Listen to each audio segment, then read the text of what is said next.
Hello.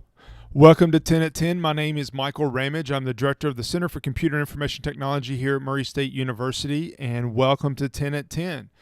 10 at 10 is brought to you through a partnership between Murray State University, Grow West, the Technology Council of West Kentucky, KY Innovation, and our local partners, Sprocket Innovation in Paducah and the Kentucky Innovation Station in Madisonville.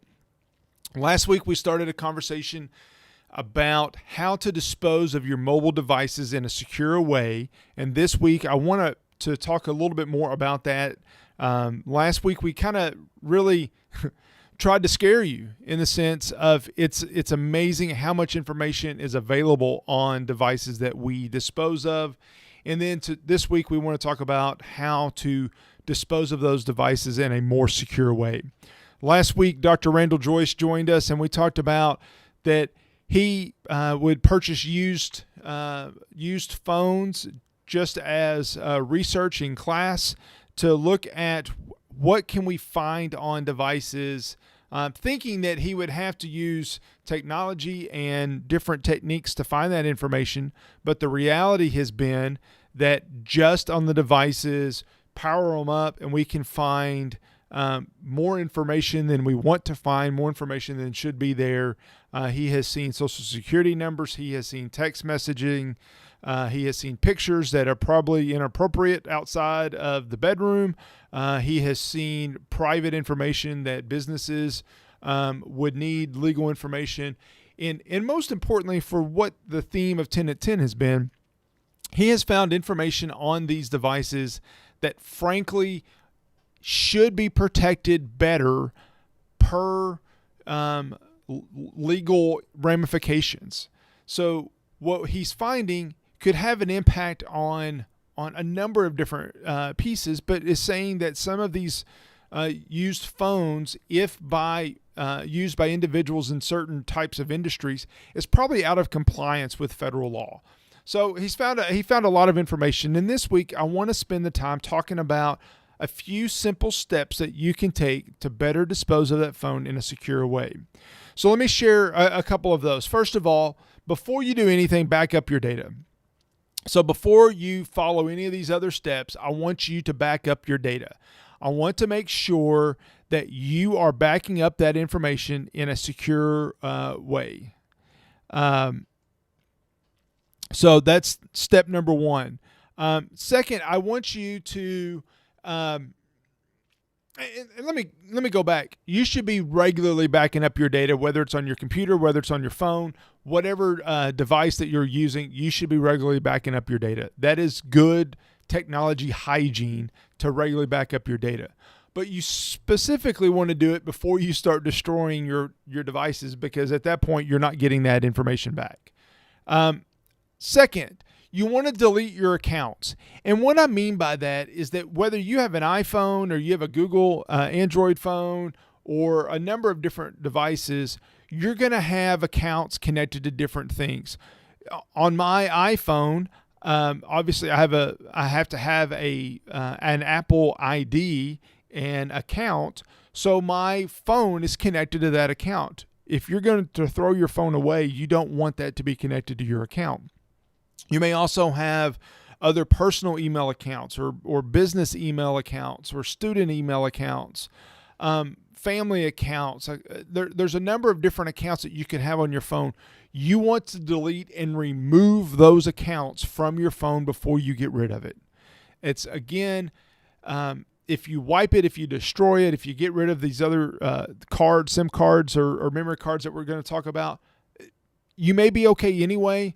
But just to be safe, go ahead and delete all of those accounts so there's no chance of somebody being able to connect those. And I say that from experience. I actually received a used phone from someone, and on that, I could actually still buy things through their Apple account. It was set up and to default to allow it, and it was still set up so that I could purchase if I had wanted to. I didn't. It was a friend. I wasn't going to do that to him. But an adversary, a bad guy, a hacker, a criminal isn't going to care about that, and they're going to do that, and it could cost you money. Next, I want you to remove all memory cards or SIM cards. So there's a couple of graphics on here what that means. If you have an iPhone, on the side of it there might be a little bitty hole that maybe a paperclip could get into, but maybe not much more. You can push that in, and out will come your card. Here is a Samsung phone that on the side, I've already opened it. You can see there was a little door that this one had a little bitty micro SD card in it. Little bitty. But that little bitty SD card could hold 2 gig of information. That's a lot of pictures. That's a lot of different things. Personal, private information, private business information that could be on your phone that you want to make sure that you get rid of. So typically SD cards come in one of two sizes, that micro SD card size that you just saw, or a standard SD card size. More likely this is going to be in your phone, not that one, but either way, you want to make sure that you dispose of those. Also, here's another phone. This is not even a smartphone, just an old phone. And on it, I open the back and you can see the battery. Pull the battery out. You can see right there, you see information about your phone, but right up there you can see where there's a SIM card. And I'm going to pull that out. So here's the SIM card. So this is the SIM card for this phone. You want to pull that out because, again, that has information about you, about your private information on it. So before you dispose of a phone, you want to make sure that you get those memory cards, that SIM card, that SD card out of there, so that you're not giving somebody that you don't know your information. Now, related to that, what you will also want to do, you also want to think about, is what do you do with it next? So once you have those cards, what do you do with it?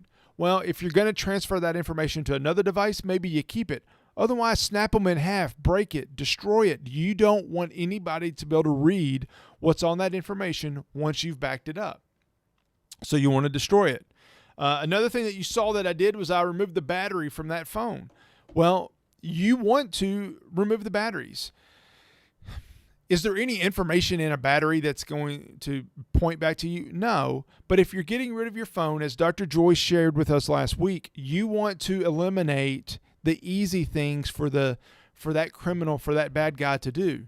And on many of the phones, all he has to do is charge the battery, and he could get into the phone and see what was in there. Actually, people didn't even have passcodes, which you should always have a passcode on your phone. So removing a battery just adds another step that bad guy would have to do. And then the final thing on here is destroy, delete, restore to defaults. If you're not going to give your phone to somebody else, or you're not going to resell it, you're not going to give it to somebody to use, then destroy it. And when I say destroy it, I'm not talking about just shattering the screen. That doesn't really do anything. I'm talking about doing something that can destroy what's inside the case. Maybe that's a hammer. Maybe that's a chainsaw. Maybe that's an incinerator. You want to destroy it. You don't want anybody to be able to read what's on there.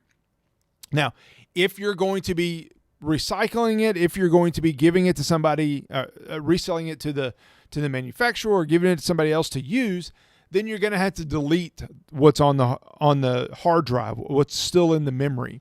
Now, the catch with that is that you can restore to factory defaults, and worst case scenario, then you should at least do that. But that's not very secure in the sense that it just removes the pointers, but the information that it's pointing to is still there. So if you have the forensics tools to be able to read it, then you don't really need the pointers. But most people, the average person, that'll stop them.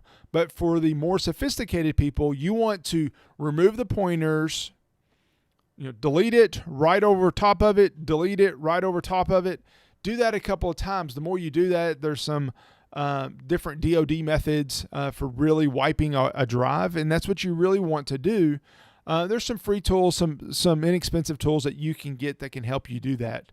The point is, the more that you're going to do and the harder that you make it for that criminal to be able to find your information, the better off you are. Not everybody's going to destroy their phone. I get that. Not everybody's going to delete and wipe their phone. I accept that. You should, but I accept that. But at least if you back up your data, you delete your accounts, you remove the memory cards, you remove the battery, you at least restore to factory defaults, if not wipe it, delete it, or destroy it, then you're going to increase the likelihood that the information that was on your phone before will not be collected and read by a criminal, or that information not be slip into hands that don't need that information. So all of those pieces are important to think about, or all of those pieces are important pieces to help make sure that we're disposing of mobile devices in a secure way. And the more that we can do, the less of a cyber threat that we'll have out there. I hope this was helpful. We went a little long today, and I apologize for that. But this information is really good, and I wanted to make sure that we finished up talking about this topic this week. One last piece. October is Cybersecurity Awareness Month. I'll talk more about what that means next week, but just keep in mind that you're going to be seeing a lot of things this month about why cybersecurity is so important, some of the problems that we're seeing in cybersecurity, the workforce deficiencies that we have. We need more people. But we'll talk more about that next week on 10 at 10. Thank you for joining today, and I hope that you found this helpful and enjoy the rest of your day. Thank you.